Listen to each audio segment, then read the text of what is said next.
Boa noite, meus amigos. Estamos aqui na Sociedade de Estudos Espíritas Francisco de Assis, em Petrópolis, nessa cidade serrana. E hoje, quinta-feira, dia 14 de julho de 2022, iremos realizar mais uma reunião pública, como acontece em todas as quintas-feiras, nesse horário, às 18h40. Nas quintas-feiras, nós estudamos esse livro, O Evangelho segundo o Espiritismo, essa publicação de Allan Kardec. E na noite de hoje, receberemos a nossa irmã Tereza Cristina, que aceitou o nosso convite para estudar conosco. E o tema que a Tereza vai conversar conosco é do capítulo 17, Sede Perfeitos, item 10, O Homem no Mundo. Então, estamos muito felizes e agradecidos a Tereza por aceitar o nosso convite, para estar conosco na noite de hoje estudando.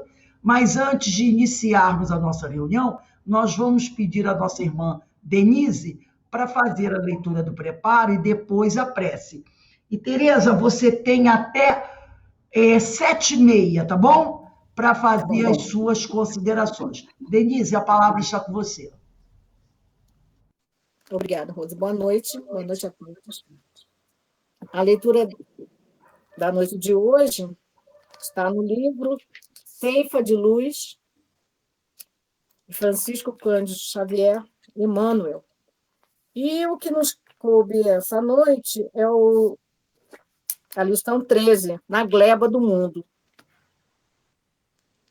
Mas o que foi semeado em boa terra é que ouve a palavra e a compreende. Este frutifica e a produz a 100, a 60 e a 30 por um. Jesus. Está em Mateus, capítulo 13, versículo 23. Efetivamente, a vida é comparável ao trato do solo que nos é concedido cultivar. Ergue-te cada dia e ampara o teu campo de serviço, a fim de que esse mesmo campo de serviço te possa auxiliar.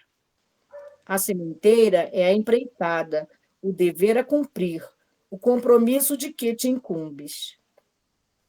O terreno é o próximo que te propicia colheita. Lavrar o talhão é dar de nós sem pensar em nós. Basta plantes o bem para que o bem te responda. Para isso, no entanto, é imperioso agir e perseverar no trabalho. Nunca esmorecer. Qual ocorre na lavoura comum, é preciso contar com aguaceiro e canícula, granizo e vento, praga e detrito. Não valem reclamações.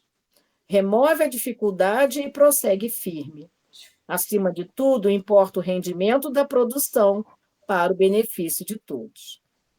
Se alguém te despreza, menoscabando a suposta singeleza do encargo que te coube, esquece a incompreensão alheia e continua plantando para a abastança geral. Muita gente não se recorda de que o pão-alvo sobe à mesa à custa do suor de quantos mergulham as mãos no barro da gleba, a fim de que a semente possa frutificar. Quando essa ou aquela pessoa te requisite o descanso, sem que a tua consciência acuse fadiga, não acredites nessa ilusão. A ferrugem do ócio consome o arado muito mais que a movimentação no serviço. Trabalha e confia, na certeza de que o Senhor da obra te observa e segue vigilante. Não duvide nem temas. Dá o melhor de ti mesmo à seara da vida, e o divino lavrador, sem que percebas, pendurará nas frondes do teu ideal a floração da esperança e a messe do triunfo.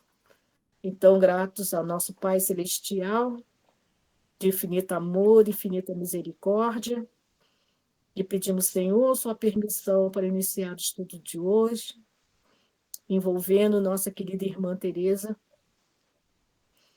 em sua inspiração, no seu amor, e que nós possamos, Senhor, absorver o melhor possível da explanação que ela nos trará dos seus estudos. Então, Senhor, mais uma vez, estamos gratos e lhe pedimos que permaneça conosco hoje e sempre. Que assim seja. Bem, minha amiga, Graças a Deus. a palavra está com você, que Deus te abençoe. A nós todos. Eu hoje estou um pouquinho resfriada, então talvez a minha voz não fique muito boa, mas se não entenderem, peçam que eu repito. Porque voz de professor é alta, né? Mas pelo nariz fica meio complicado. Eu estou assim, muito contente de estar mais uma vez na Sociedade Francisco de Assis, que é uma figura que é muito querida, que me é muito querida, gosto muito mesmo, e agradeço a você, Rose, por essa oportunidade de trabalho, porque é isso aí que a gente vai falar hoje, inclusive trabalho, né? O convite do nosso espírito protetor para que a gente tenha um trabalho, né? Na vida, faça parte da vida. Então, a gente vai começar hoje. É um item muito interessante. E, assim, tudo que a gente pega na doutrina, o bom da doutrina espírita é esse. As coisas se encadeiam, né? Uma coisa explica a outra. Você vai ver que essa leitura que você fez agora, vocês vão ver que a leitura que a colega fez agora, que a irmã fez agora, vai entrar dentro do assunto do item 10 que a gente vai falar agora, porque é o trabalho. Tudo na vida tem trabalho, tem convivência, porque o trabalho não é só monetário, né? A gente tem vários tipos de trabalho. O viver é um trabalho, né? Viver com sabedoria é um trabalho, né? Então, vamos começar. Eu vou partilhar aqui o ecrã. Eu vou abrir aqui para que a gente possa seguir uma rotina, né, de fala, porque eu falo muito. Então, às vezes, eu vou lá e volto. Então, eu gosto de fazer esse roteirozinho. Vamos lá, que eu vou abrir o ecrã.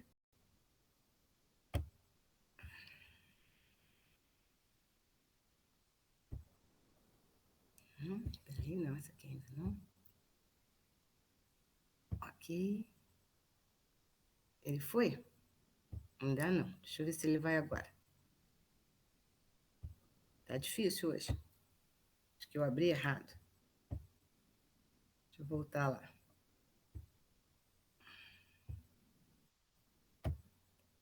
Travou? Não quer abrir? Nem faz isso comigo.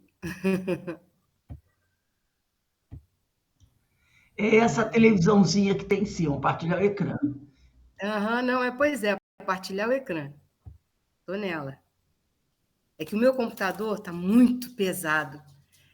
Eu faço muitas pesquisas, aí eu vou pesando muito ele. Eu tenho até que levar no rapaz lá que faz a limpeza para mim, para poder dar um...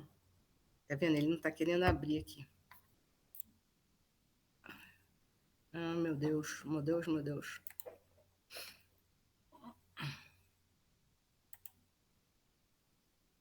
Não adianta ficar nervoso, né? A gente está aqui nesse capítulo 17, né, do Evangelho segundo o Espiritismo, que é o intitulado Sede Perfeitos. Nós já estamos no item 10, que é o item, é o penúltimo item, né, que é o homem no mundo, verdade? E ele tem aqui um ponto, ao meu ver, bastante reflexivo. Ele tocou bastante, o espírito protetor tocou bastante nesse aspecto, né? Ele diz assim: não penseis, porém, que ao vos exortar incessantemente a prece e a evocação mental, queiramos levar-vos a viver uma vida mística, que vos mantenha fora das leis da sociedade em que estáis condenados a viver. Não, vivei com os homens do vosso tempo, como devem viver os homens. Esse é o pedaço do retirado do texto do item 10. Por quê? Porque a ideia de que o isolamento seria um benefício para a fé, no qual se praticaria a mortificação dos instintos maus, é muito anterior ao cristianismo. Os misântropos viviam sozinhos ou em pequenos grupos em regiões desérticas. Esses misântropos são pessoas, né, que odiavam a humanidade. Então, elas queriam ficar realmente sozinhos. Então, isso era uma coisa um hábito de vida desse tipo de pessoa eremita, né? Então, essa ideia de eremitério cristão surgiu entre o século III e IV, depois de Cristo. Ela não fazia parte do chamado cristianismo primitivo. Foi incorporado, né, a essa visão cristã que a gente veio trazendo com a proposta, né, da igreja e essas coisas todas. Mas Paulo afirma que devemos viver no mundo, né? Mas como a ele não pertencermos, né? Nós temos que viver no mundo, não somos do mundo, mas temos que viver nele. E ele diz que a própria natureza espera ansiosa a sua redenção, né? Mas salvar-se. Aí a gente pergunta, do quê, né? Das paixões que corrompem nossas vidas, que são as fontes dos erros e desastres morais. Salvar-se do nosso egoísmo, do nosso orgulho. É nesse sentido que o Espiritismo fala-se em salvação, sem, todavia, o sentido mágico, como em outras correntes religiosas, em que a graça provém a salvação dos eleitos, né? Segundo o Espiritismo, a gente tem a salvação como um processo evolutivo. Então, há que se trabalhar por ele, porque senão não vamos conseguir evoluir, vamos ficar estacionados, né? E como a gente não volta, né, não retroage, a gente vai ficar parado se a gente não tiver um trabalho para esse processo evolutivo, que seria o quê? A tão conhecida salvação, né? Então, dentro da doutrina, é a coisa mais lógica que tem, né? Eu não sou espírita de berço, eu fui conquistada pela doutrina, justamente por isso, pela razão, pelo me provar que é dessa forma, por que é dessa forma, né? Você precisa ter um esforço, nada vem de graça, tudo tem um tempo, e um custo, né? Custa alguma coisa, custa o seu tempo, custa a sua dedicação, custa a sua piedade, o seu respeito, né? Tudo tem um custo na vida. E aí, Paulo continua, né? Todas as coisas me são lícitas, mas nem todas as coisas convêm. Todas as coisas que são permitidas, todas as coisas me são permitidas, mas eu não deixarei dominar por nenhuma delas. Coríntios, né? 6,12, Paulo, né? Aquela tão falada expressão dele, né? Todas as coisas me são lícitas, mas nem todas as coisas me convêm. E a gente vem aí com isso incorporado, tentando agir no mundo sem ser do mundo. E isso é um trabalho grande, né? Porque isso precisa do conhecimento de cada um de nós mesmos. Então, esse é um processo. Esse é o processo de evolução, processo evolutivo de autoconhecimento. Agora, negar o mundo do conceito evangélico não significa abandoná-lo. Antes, criar condições novas a fim de modificar-lhes as estruturas negativas e egoístas, engendrando recursos que o transformem em reduto de esperança, de paz, perfeito símile do reino de Deus, dos céus, né? A que se reportava Jesus. Porque Jesus veio trazer a mensagem, né, justamente essa, que nós não éramos desse mundo, né? Aguardava-nos uma situação muito maior junto ao Pai. E essas enfoques que a gente vai começar a ouvir daqui para frente são do livro Leis Morais da Vida, esse é o capítulo 31, de Joana de Ângeles e de Valdo Franco, né, com a psicografia dele. Esse livro é uma gracinha, gente. É muito gostoso da gente fazer pesquisas nele, da gente entender, porque a Joana é muito atual, né? Ela é fantástica. E ela te dá aquelas explicações assim que você fica de queixo caído e fala assim, nossa, por que eu não pensei nisso? Porque você está muito longe dela, né, para pensar dessa forma.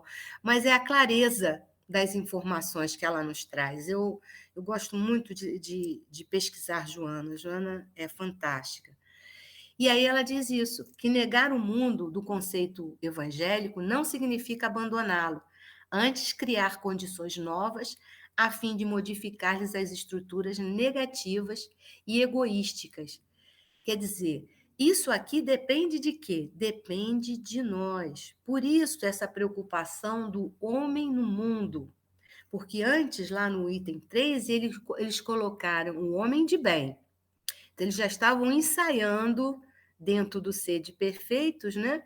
Ensaiando as etapas para que pudesse chegar no item 10, dizendo como utilizar tudo isso, de que forma ficar tudo isso. Né? A gente já viu aqui na frente que não adianta a gente se abster de viver no mundo. Né? Eu não vou me abster de viver no mundo. Onde eu vou, meus problemas vão junto.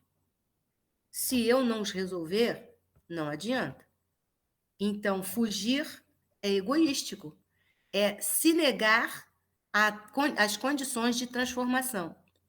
Que quando cada um de nós consegue colocar uma coisa nova dentro de nós, descobrindo aquele erro que nos causava uma dor qualquer, uma insegurança qualquer, e a gente restitui o equilíbrio desse momento, a gente irradia, que somos como um farol para todos os irmãos que nos rodeiam, né? Os pares que estão aqui na vida junto conosco, nesse progresso, nesse processo de progresso.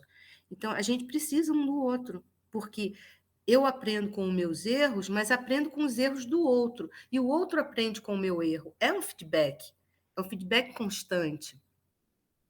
E o espírito protetor veio nos dar essa informação, e a Joana corrobora, e aí a gente tem o Emmanuel, que também corrobora com essa ideia.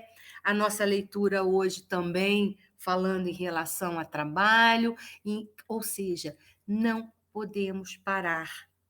Temos que ter a nossa caminhada constante, encetando o maior, né? Encetando o alto, não deixando que as perturbações que a gente vive, né, sejam assim por nós assimiladas e ficarmos quietos, né? Ficarmos ali tranquilos, ali quietinhos, fracos, que na questão 932 do Livro dos Espíritos, né? Por que os bons, os maus sobrepõem os bons? Não é isso.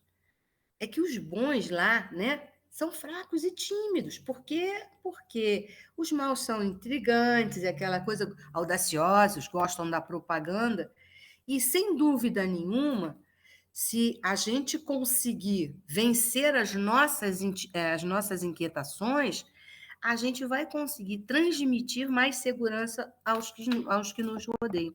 É importante estudar, é importante conhecer todas as lições do Evangelho, da doutrina, no Pentateuco e todos os livros coadjuvantes, né, que vêm engrossar a ideia dos espíritos. Esse conhecimento te deixa mais revigorado. Pelo menos foi assim que aconteceu comigo, quando eu comecei a conhecer a doutrina. Porque a gente chega na doutrina por algum motivo, né? Na maior parte das vezes. Então, esse motivo foi uma inquietação, foi um problema de ordem de doença, aquela coisa toda. E aí eu consegui entender e perdoar, no perdão mais amplo, aquela dor que eu estava sentindo, porque ela era causada por mim mesmo, né? E aí eu estava culpando A, B, C, D de uma coisa que era minha. Então, precisamos conviver. Não podemos negar o mundo, né? E aí a gente se pergunta: para que viver no mundo? Justamente por isso. Aí nós temos aqui algumas afirmativas. O homem, inquestionavelmente, é um ser gregário, né? Organizado pela emoção para a vida em sociedade. Quando os elementos, né, foram criados, teve sempre um par, né? Todos os elementos foram impar. E esses pares se aglomeraram em etnias, né? Raças, etnias, em espécies, tudo em prol da sociedade. Não é só a vida, não é só o ser humano que vive em sociedade, né? Os outros seres também têm a sua sociedade. As formigas têm a sociedade das formigas, né? Os pássaros, cada espécie tem a sua nuvem, né? Tem o seu tipo de viver, o seu modus operandi na vida, né? O cristianismo possui o extraordinário objetivo justamente desse, de criar uma sociedade equilibrada, na qual todos os membros sejam solidários entre si. Então, a notícia que veio nos trazer Jesus foi justamente dessa situação de que a gente precisava montar uma sociedade equilibrada. Tá, né? Só que somos difíceis, né, de entendimento, poucos estudam, poucos procuram conhecer o seu lado espiritual, né? Então, há essa coisa do materialismo, né? Do materialismo. A gente precisa realmente se dedicar a se autoconhecer, né? Porque a gente é formado para o progresso, a gente foi criado para isso. E a reforma pessoal de alguém, né, que inspira confiança, gera simpatia, ela modifica o meio e a volta, né, desses pares com que ela se afina, convive. Porque outro dia eu estava conversando com uma amiga e ela dizia assim: Tereza, na rua, né, que você, por exemplo, da sua casa espírita, a sua casa espírita ilumina toda aquela rua, né, espiritualmente falando. Mas a nossa casa também, quando a gente coloca o nosso coração em uma prece sentida, uma prece realmente sincera, a gente faz também esse farol, né? A gente também transmite isso. E aí deixamos de ser tímidos, porque a gente está contribuindo para o bem dos nossos pares, para né? Para a renovação também daqueles nossos vizinhos, que às vezes a gente nem conhece, nem dá um oi, mas a energia vai. E o importante é justamente essa energia, esse passar, essa troca, um sorriso, um bom dia, não deixar passar sem perceber o outro. A gente tem que aprender a se perceber para poder ter uma amplidão visual, para poder também entender, visualizar o outro. Visualizar o outro, né? E aí, o que é preciso, né? A gente faz uma pergunta grandona. O que é preciso para viver nesse mundo? Aí, lá no primeiro parágrafo, né, do item 10, está assim: um sentimento de piedade deve sempre animar o coração daqueles que se reúnem sob o olhar do Senhor. implorando a assistência dos bons espíritos. É o primeiro parágrafo. Então, ele já começa falando em quê? Em sentimento de piedade. Agora, esse sentimento de piedade, nos diz Joana, a vivência cristã se caracteriza pelo clima de convivência social em regime de fraternidade, na qual todos se ajudam e se socorrem. Viver o Cristo é também conviver com o próximo, aceitando-o conforme suas imperfeições. Porque aqui, a Joana colocando isso me faz pensar o seguinte: tem pessoas, né, que assim, não, eu sou dedicada, eu isso, eu aquilo, aquilo outro, mas não são piedosas, não tem piedade, olhar fraterno, um olhar carinhoso para com aquele outro. Como quem diz, não, eu faço isso, eu faço aquilo, eu sou assim, eu sou assado.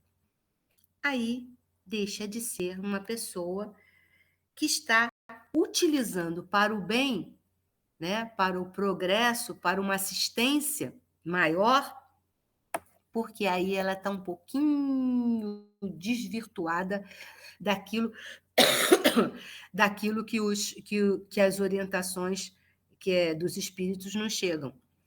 Porque aí entrou no lance da vaidade, né? Naquela coisa de que eu faço isso, eu sou assim, eu sou assado. A gente não precisa ser tão tímido, mas a gente pode ser aquela pessoa equilibrada. Os ensinos de Jesus vêm justamente na época que a Terra estava totalmente desequilibrada. A balança pendia muito firmemente para as questões bárbaras, para as questões da força. Então, hoje a gente está começando a equilibrar.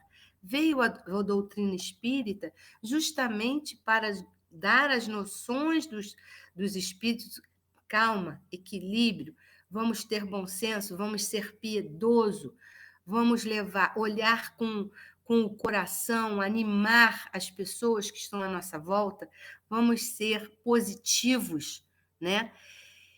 Porque, olha, e tem que ser mesmo, porque a gente vem passando por situações planetárias muito difíceis, né? Sociais muito difíceis, mas a gente tem a consciência que tudo tem um motivo, tudo tem uma razão.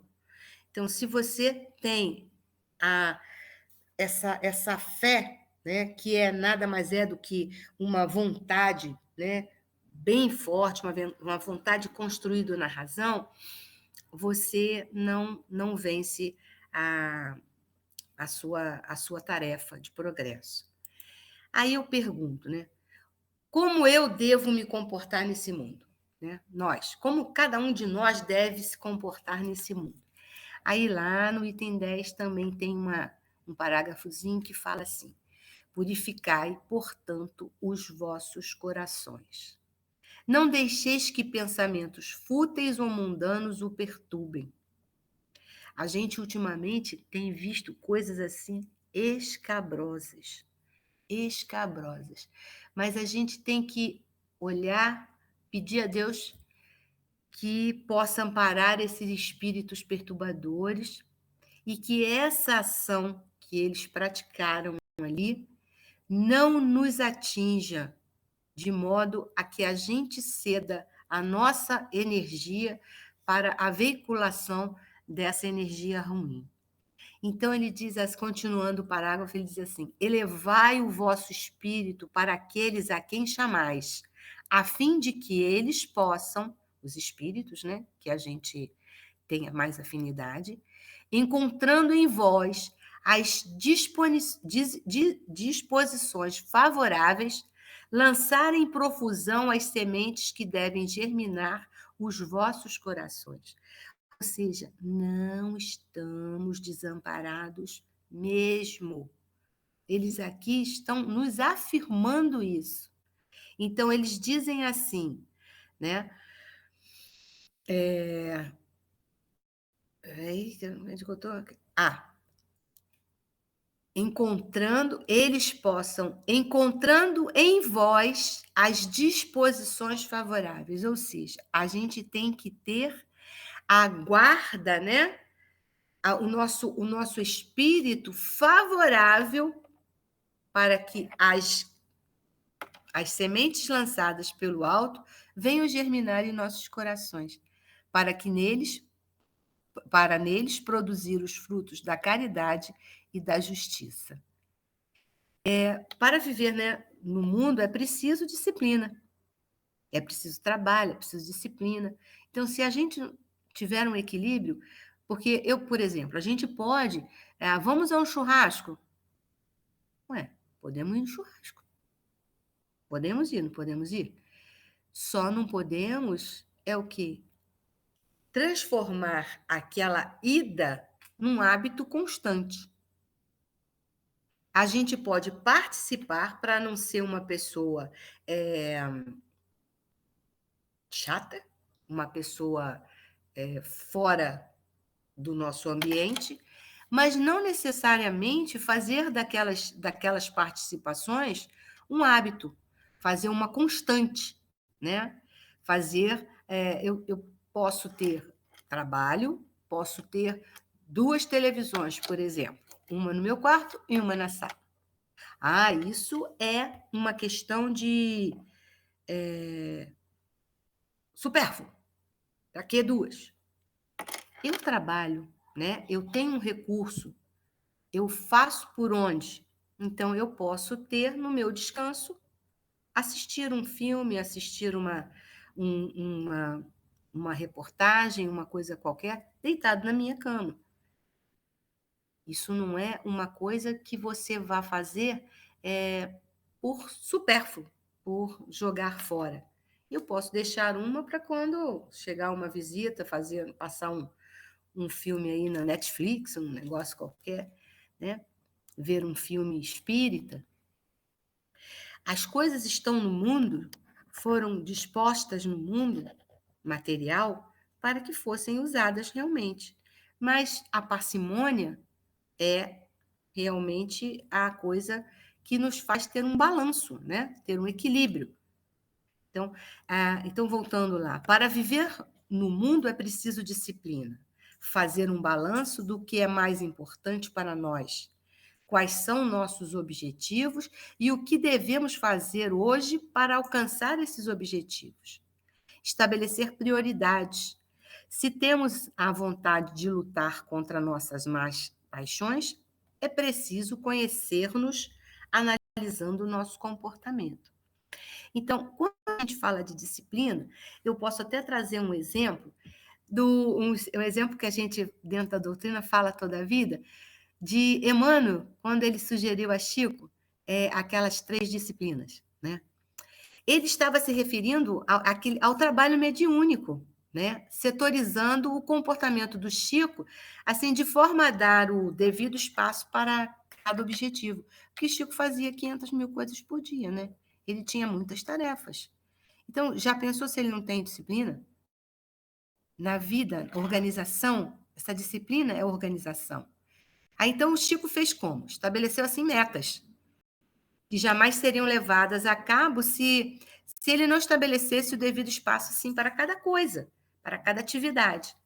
Assim, uma noite para cada tarefa, um dia para trabalho público, o outro dia para psicografia de livros, uma outra noite ainda para trabalhar com desobsessão.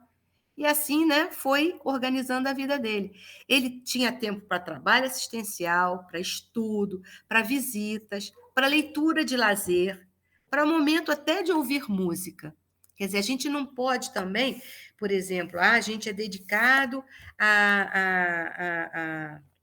à doutrina. Tudo bem. Importante. A doutrina vai te fortificar dentro do convívio diário.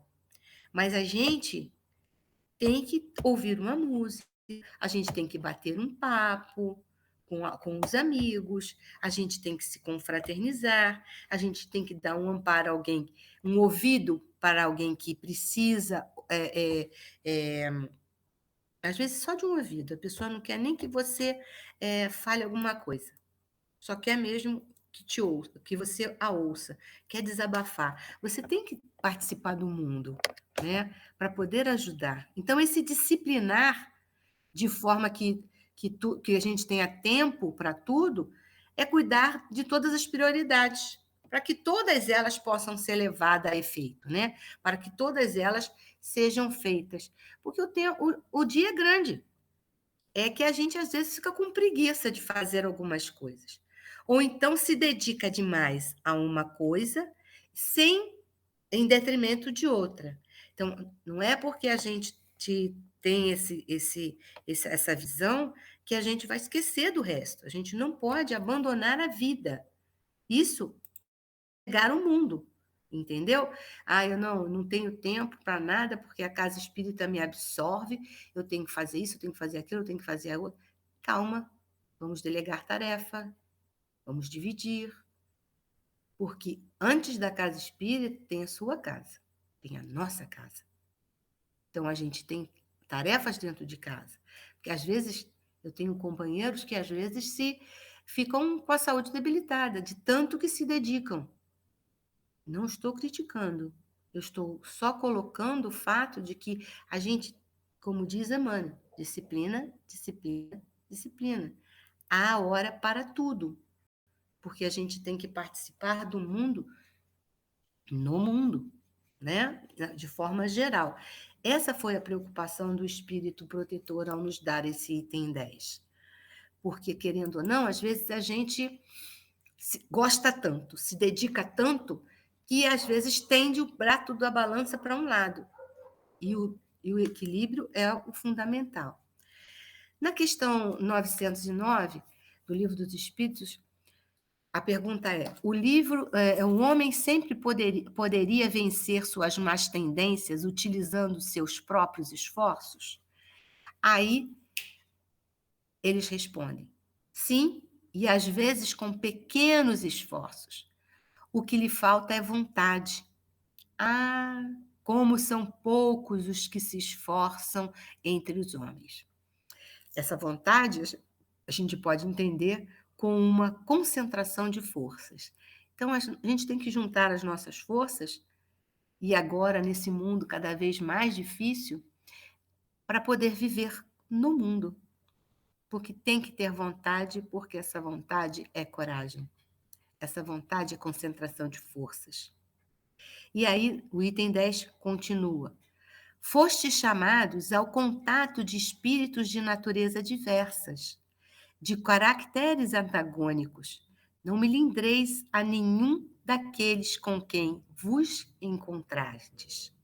Estais sempre alegres e contentes, mas com a alegria de uma boa consciência e aventura do herdeiro do céu, que conta os dias que se aproximam de sua herança. Bom, esse tempo que se aproxima é que eles justificam, né, que a gente tem que aproveitar o tempo aqui e agora. Hoje o meu irmão chegou aqui em casa, eu estava no meio do meu estudo, tive que parar para ir conversar com ele, porque, afinal de contas, ele tinha vindo me visitar e visitar a minha mãe. Aí eu falei com ele, aí ele para mim assim, eu estou triste. Eu disse assim, mas por que você está triste? Porque eu encontrei o fulano, um amigo dele, mas eu estava com pressa, nessa semana que passou, eu estava com pressa, e aí não falei com ele, porque se eu parasse eu ia ficar muito tempo falando com ele, aí não falei com ele. Passei e não falei com ele. Aí eu fui numa festa, festa de bairro, essas coisas assim. Ah, eu sabia que encontraria com ele lá. Aí eu ia falar com ele. Acabei não encontrando com ele. E hoje eu soube que ele teve um problema intestinal e faleceu, veio ao óbito. Assim. E eu não falei com ele. Eu disse assim, isso é para você entender que não se pode deixar para amanhã uma coisa que a gente tem que fazer hoje. Era um colega dele de banco há muitos anos, eles viviam na parceria. E aí ele disse assim, eu falei, por conta de uma coisa material, você deixou de falar com aquele seu amigo. Porque o futuro se faz com os acréscimos do hoje. Se a gente hoje não fizer, amanhã poderá não acontecer. Aí ele falou assim, olhou para minha cara, olhou, eu disse assim, então aprenda. É uma maneira difícil essa de aprender, não fique triste por isso, aprenda. Aí ele foi, né, começamos a discutir, mas é verdade, porque as coisas são tão rápidas na vida que a gente tem que participar de todas as oportunidades que a gente tem. Hoje em dia, está muito difícil esse... por exemplo, a internet é um bem maravilhoso, mas ela tanto pode te levar para um insulamento, como pode te trazer grandes conhecimentos. Hoje em dia, você vai num restaurante, você vê, para almoçar, você vê assim, várias mesas com várias famílias, todos com o celular na mão. Cada um insulado na sua própria tela. Quer dizer, a gente tem que ter cuidado, é preciso ter tempo para tudo. Você vê crianças, bebês, sentados no bebê conforto, com um iPad na mão, vendo a galinha pintadinha. Crianças hoje, eu tive uma experiência que eu tive que rir muito, eu vou contar até para vocês. Tinha assim, duas bebês, o pai e a mãe. Aí uma delas estava, a mais velhinha, no iPad. Aí a mãe pegou uma revista e botou na mão da pequenininha. A pequenininha queria passar a folha da revista exatamente com o dedinho, como se faz na tela do iPad. Lógico, a folha é mais pesada. O dedinho dela não conseguia empurrar a folha. Quer dizer, você vê só a diferença que está, né? Da modernidade, o que faz. Então, eu vou ser avó agora em setembro, então eu fico assim, gente, por favor, vou comprar blocos lógicos, vou sentar no chão e vou fazer a minha neta fazer um monte de peças, montagens e essas coisas. Galinha pintadinha e iPad, pelo amor de Deus, não. Deixa crescer a pobrezinha. Aí vamos continuando aqui. A virtude, outro pedaço do item 10. A virtude não consiste numa aparência severa e lúgubre, ou em repelir os prazeres que a condição humana permite. Basta referir todos os seus atos ao Criador, que vos deu a vida. Basta, ao começar a começar ou acabar uma tarefa, que eleveis o pensamento ao Criador. Né? Sede felizes no quadro das necessidades humanas, que é na vida, mas que na vossa felicidade não entre jamais um pensamento ou um ato que possa ofender a Deus, ou fazer que se vele a face dos que vos amam e vos dirigem. Porque a alegria é comum. Quando eu comecei na doutrina, eu escutava as pessoas falar assim, não, porque o espírita, ele é assim, austero, é lúgubre. E eu não entendia isso. Eu disse assim, precisa ser isso para ser espírita? Porque, gente, aqui o espírito protetor está dizendo, sede felizes no quadro das necessidades humanas, mas que na vossa felicidade não entre jamais um pensamento ou um ato que possa ofender a Deus. Caramba! Se eu não sou uma pessoa feliz porque eu sou uma filha do Criador, que ele me dá 1000 oportunidades, né, de vencer minhas más inclinações, isso é fundamentalismo, né? Não entender isso é levar ao extremo. Então, a gente precisa realmente entender que a gente está no mesmo planeta, né? As condições são iguais para todo mundo. Não é porque eu sou espírita que eu tenho que ter uma postura lúgubre e severa, né? Eu estaria saindo da realidade, eu tenho que do meu planeta, né? Da minha condição de humanidade. Se eu estou na Terra, é porque eu preciso andar um caminho grande.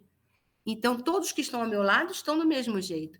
Só que tem uma pequena diferença, eu sei que eu tenho que caminhar. Às vezes o que está do meu lado ainda não sabe, né?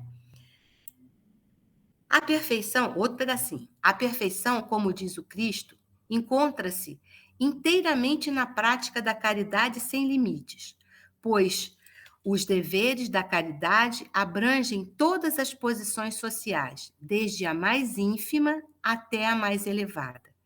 O homem que vivesse isolado não teria como exercer a caridade, né? Fora da caridade não há salvação, né?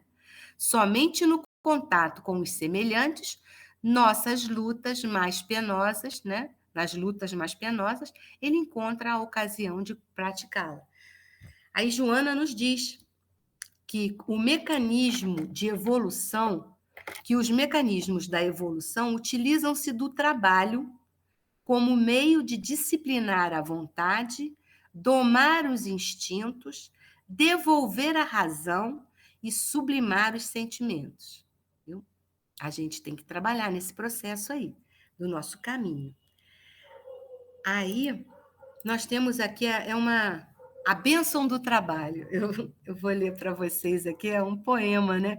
Ele tem lá nas Leis Morais também, no livro das Leis Morais de Joana e o Divaldo, né, psicografado, no capítulo 7, que ele fala assim: o trabalho se alicerça nas leis de amor que regem o universo. Trabalho no solo, o homem na terra e o pai nas galáxias. A vida é um hino à dinâmica do trabalho. Não há na natureza o ócio. O aparente repouso das coisas traduz a pobreza dos sentidos humanos. Nós não enxergamos. A vida se agita em toda parte. O movimento é lei universal em tudo presente. Então, o movimento é a lei universal em tudo presente. Eu acho tão bonito esse pedaço que diz assim: o trabalho trabalha o verme no solo, o homem na terra e o pai nas galáxias. Estamos em constante dinâmica de trabalho. Estamos em constante equilíbrio, reequilíbrio, equilíbrio, reequilíbrio. Esse feedback, ele tem que ser exercitado com o olhar do espírito, né? Com o olhar para a vida futura. É fácil? Não é não? Muito difícil, mas é devagar, né? Então a gente, né, tem assim, aqui tem duas figuras que eu vou só ler o que está escrito nelas, porque eu não consegui passar para vocês. Então, assim, torne-se um bom ouvinte, seja tolerante, aprecie as diferenças e aprenda com todos. No final das contas, todos nós estamos aqui para nos consertarmos uns com os outros e construirmos algo juntos. Afinal, né? Somos todos eternos aprendizes. A Terra é a escola dos espíritos. Muita paz, gente. Vou fechar aqui, que eu acho que eu até já excedi um pouquinho aqui. Bem, minha amiga, nós agradecemos pelo seu estudo, pelas suas reflexões. Realmente foram bastante interessantes e que nós possamos continuar trabalhando para que cada um de nós realmente se torne esse homem de bem, não é? Esse homem que precisa olhar mais para o lado, que precisa auxiliar aqueles que necessitam e também auxiliar o Cristo nesse trabalho de evangelização da humanidade, que se faz presente, não é? Então, nós te agradecemos por aceitar o nosso convite, por ter feito... Estamos à disposição. Não fale isso, porque você não... Estamos à disposição. Você não sabe como eu fico feliz de pesquisar coisas para poder dividir. Eu gosto imensamente. Então, olha, entendeu? Não há problema, porque o que acontece? Quando eu pesquiso, eu também aprendo, né? Então, a gente partilha, é muito... Eu já tinha lido esse item 10 numa porção de vezes, né? 500 mil vezes, mas esse foco que saiu dessa vez, a vertente que saiu dessa vez, foi uma vertente totalmente diferente de todas as outras que eu já tinha visto. Todas elas. O Pentateuco proporciona isso, né? O livro dos Espíritos. Não é? Maravilha. Nos dá a oportunidade de estar sempre aprendendo com aquele texto que a gente diz. Eu já li isso antes, mas eu não tinha visto isso. Pois é, né? O encadeamento, né? Deixa eu perguntar, vocês vão começar presencialmente ou não? Vão ficar só online? Vamos sim. Semana que vem a gente já começa. Que bom. Devagarzinho, né? Nós abrimos a nossa casa no domingo, já estamos funcionando no domingo. Já tem um mês que a gente está funcionando no domingo. Não, 2 meses. E vamos começar agora em agosto, na quarta-feira, porque a gente tinha duas coisas públicas também. E estamos indo devagar, fazemos cursos e essas coisas online que vão continuar, mas vamos abrir também. Porque a gente tem que conviver com o coronavírus, né? A gente realmente vai ter que conviver. A influenza a gente já convive há um tempão. Né? A gente tem que conviver. Eu sou velha, né? Já estou na 4ª dose já. Nós também. Já estou na 4ª dose. Mas então, que bom. Estamos aí à disposição. É um prazer trabalhar aí para o Cristo. Maravilha, realmente é um prazer. Então, minha amiga, mais uma vez, muito obrigado, que Deus te abençoe. E para encerrar... Desculpa aí que a gente não conseguiu entrar, né? Não, foi ótimo, foi ótimo. Espero que tenha sido satisfatório. Então, para encerrarmos o nosso estudo, eu vou pedir para a nossa irmã Carmen Dolores fazer a nossa prece de agradecimento. Carmen, por favor.